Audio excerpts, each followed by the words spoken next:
పై రాష్ట్ర స్థాయి పదాధికారులతోటి సమావేశమయ్యారు తెలంగాణ బీజేపీ చీఫ్ రామచంద్రరావు. ప్రస్తుత రాజకీయ పరిస్థితులు, సంస్థాగత కార్యక్రమాలు, ప్రజా సమస్యలపై చేపట్టాల్సిన ఉద్యమాలు, భవిష్యత్తు కార్యాచరణపై చర్చించారు. పార్టీ నేతలు, కార్యకర్తలు ప్రజలతో మమేకమై వాళ్ల సమస్యలను ప్రభుత్వ దృష్టికి తీసుకెళ్లేలా కార్యాచరణ రూపొందించాలని నాయకత్వ దిశానిర్దేశం చేసింది. విద్యార్థులకు ఫీ రీయింబర్స్మెంట్ బకాయిల చెల్లింపులో ప్రభుత్వం ప్రదర్శిస్తోన్న నిర్లక్ష్యం, రైతుల నుంచి ధాన్యం కొనుగోలు ప్రక్రియలో నెలకొన్న సమస్యలు, పార్టీ ఆధ్వర్యంలో చేపట్టాల్సిన కార్యక్రమాలపై చర్చించి కార్యాచరణ రూపకల్పన చేశారు.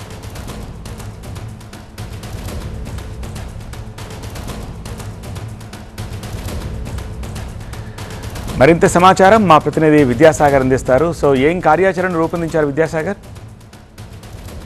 ఈరోజు ఉదయం నుంచి కూడా బీజేపీ ఆఫీస్లో ఉదయం పదాధికారుల సమావేశం. ఇప్పుడు కొద్దిసేపటి క్రితమే బీజేపీ ప్రజాప్రతినిధులు అంటే ఎంపీలు, ఎమ్మెల్యేలు, ఎమ్మెల్సీలు వీరందరితో కూడా బీజేపీ చీఫ్ రామచంద్రరావు భేటీ అయ్యారు. ముఖ్యంగా ఈ జూన్ నెలంతా కూడా ఒక బిజీ షెడ్యూల్తో పార్టీ ముందుకెళ్ళాలి, ముఖ్యంగా ప్రజల్లో ఉండాలి, క్షేత్రస్థాయిలో తిరగాలి, ప్రజా సమస్యల మీద గలమెత్తాలి. ఇదే ఎజెండాగా కూడా ఉదయం నుంచి సమావేశాలు కొనసాగుతున్నాయి. దాంతోపాటు మోడీ 12 ఏళ్ల పాలనకు సంబంధించి కూడా వినూత్న కార్యక్రమాలు చేయడము, మోడీ 12 ఏళ్ల అభివృద్ధి ఫలాలను ప్రజల్లోకి తీసుకెళ్లే విధంగా పెద్ద ఎత్తున అవగాహన కార్యక్రమాలు నిర్వహించాలి. రాష్ట్ర స్థాయిలో, జిల్లా స్థాయిలో, మండల స్థాయిలో నిర్వహించాల్సిన కార్యక్రమాల షెడ్యూల్ మీద కూడా చర్చిస్తున్నారు. దీనికి సంబంధించి ఒక యాక్షన్ ప్లాన్ను ఈరోజు ప్రజాప్రతినిధుల మీటింగ్ జరిగిన తర్వాత విడుదల చేసేటువంటి అవకాశం స్పష్టంగా కనిపిస్తుంది. ఉదయం జరిగినటువంటి పదాధికారుల సమావేశంలో ఇప్పటివరకు చేసినటువంటి ఏదైతే రైతు గోసా, బీజేపీ భరోసా యాత్రకు సంబంధించి సమీక్ష, ఆ తరహాలోనే రేపు నుంచి అంటే ఇటీవల ఇప్పుడు సీజన్ స్కూల్స్ తెరుచుకోబోతున్నాయి. ముఖ్యంగా కాలేజీలన్నీ కూడా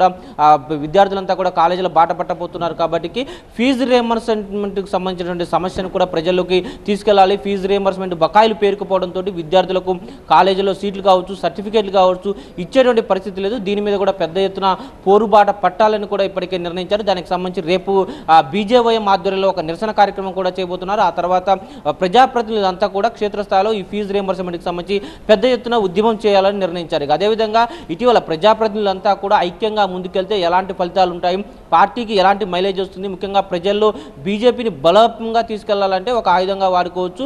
ఇటీవల రైతు భరోసా యాత్ర చేపట్టినప్పుడు ధాన్యం కొనుగోలు అంశంలో కేంద్రం నుంచి స్పష్టమైనటువంటి ఆదేశాలు ఉన్నప్పటికీ కూడా రాష్ట్ర సర్కారు ఈ సేకరణలో విఫలమైంది. రాష్ట్ర ప్రభుత్వ వైఫల్యాల కారణంగానే రోడ్ల మీద కావచ్చు, అదేవిధంగా కళ్ళాల్లో కావచ్చు ధాన్యం ఎక్కడికక్కడ కుప్పలు పేరుకుపోయింది. ఇదే అంశాన్ని తీసుకెళ్లడంలో స్పష్టంగా సక్సెస్ అయ్యాం కాబట్టి రేపటి నుంచి ప్రజా సమస్యలు ఏవైతే ఉన్నా కూడా ఇదే తరహాలో ప్రజాప్రతినిధులంతా కూడా గ్రౌండ్ లెవెల్లో వర్క్ చేయాలంటూ కూడా బీజేపీ రాష్ట్ర వ్యవహారాల ఇన్ఛార్జిగా ఉన్నటువంటి అభయ పార్టీలు ప్రజాప్రతినిధులకు సూచన చేస్తున్నారు. ముఖ్యంగా కలిసికట్టుగా వెళ్ళాలి, ఎక్కడ కూడా సమన్వయం లోపం ఉండొద్దు. అదేవిధంగా ఏమైనా మనస్పర్ధలు కావచ్చు, లేకపోతే విభేదాలు ఉంటే వాటిని పార్టీలో అంతర్గతంగా చర్చించుకొని ముందుకు వెళ్లాలన్నటువంటి అంశాలను కూడా బీజేపీ చీఫ్తో పాటు బీజేపీ ఇన్ఛార్జి అభయ పార్టీలు ప్రజాప్రతినిధులకు వివరిస్తున్నారు. దాంతోపాటు మోడీ 12 ఏళ్ల పాలనకు సంబంధించి కూడా పెద్ద ఎత్తున ప్రజాప్రతినిధులు కూడా పాల్గొనాలి. ఈ 12 ఏళ్లలో దేశవ్యాప్తంగా కావచ్చు, రాష్ట్రానికి కావచ్చు, కేంద్రం నుంచి ఏమొచ్చింది, ఎలాంటి అభివృద్ధి ఫలాలు ప్రజలకు అందాయి అన్నటువంటి అంశాన్ని కూడా స్పష్టంగా వివరించడంతో పాటు రాబోయేటువంటి ఎన్నికల్లో బీజేపీ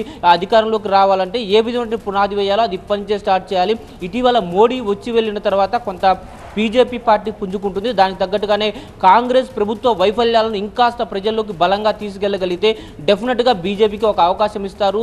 ఇక్కడ సీఎం రేవంత్ రెడ్డి మాట్లాడుతున్న మాటలను ఎప్పటికప్పుడు ఖండించాలని చెప్పారు. కొద్దిసేపటి క్రితమే తన మీద చేసినటువంటి కామెంట్స్ మీద బీజేపీ కేంద్ర మంత్రి కిషన్ రెడ్డి కూడా చాలా తీవ్ర స్థాయిలో మండిపడ్డారు. తనను పొలిమేర కూడా దాటనివ్వనటువంటి వ్యాఖ్యల మీద తనను ఆపేవారు ఎవరు కూడా ఇంకా తెలంగాణ గడ్డ మీద పుట్టలేదు, తానేంటో ప్రజలకు తెలుసు, డెఫినెట్గా కేంద్ర ప్రభుత్వాన్ని బదనాం చేయాలన్నటువంటి ఒక రాజకీయ నిరాశ నిస్పృహలతోటి సీఎం రేవంత్ రెడ్డి మాట్లాడుతున్నారు. డెఫినెట్గా వీటన్నిటి మీద కూడా ప్రజల్లోకి వెళ్తాము, బీజేపీని బలోపేతం చేయడంతో పాటు ప్రజా సమస్యల మీద ఎక్కడికక్కడ పెద్ద ఎత్తున పోరుబాట పట్టాలన్నటువంటి ఒక కార్యాచరణతో ప్రస్తుతం మీటింగ్ అయితే కొనసాగుతుంది. మరి ఒక గంట 2 గంటల పాటు ప్రజాప్రతినిధుల మీటింగ్ కొనసాగేటువంటి అవకాశం ఉంది. ఆ తర్వాత జూన్ నెలకు సంబంధించి ఇప్పటికే 10వ తారీఖు నుంచి కూడా మోడీ 12 ఏళ్ల పాలనకు సంబంధించి ఒక యాక్షన్ ప్లాన్ రెడీ చేశారు. ప్రస్తుతం రాష్ట్రానికి ఒక కేంద్ర మంత్రి వచ్చి ప్రెస్ మీట్ నిర్వహిస్తారు. ఆ తర్వాత ఇక్కడ నుండి ప్రజాప్రతినిధులంతా కూడా జిల్లాలకు వెళ్ళి ప్రెస్ మీట్ నిర్వహిస్తారు. ఇలా 12 రోజుల పాటు కార్యక్రమాలతో పాటు అదేవిధంగా యోగా డేను కూడా పెద్ద ఎత్తున నిర్వహించాలని ఈ యొక్క సమావేశంలో నిర్ణయించారు. దానికి తగ్గట్టుగానే 2 రోజుల పాటు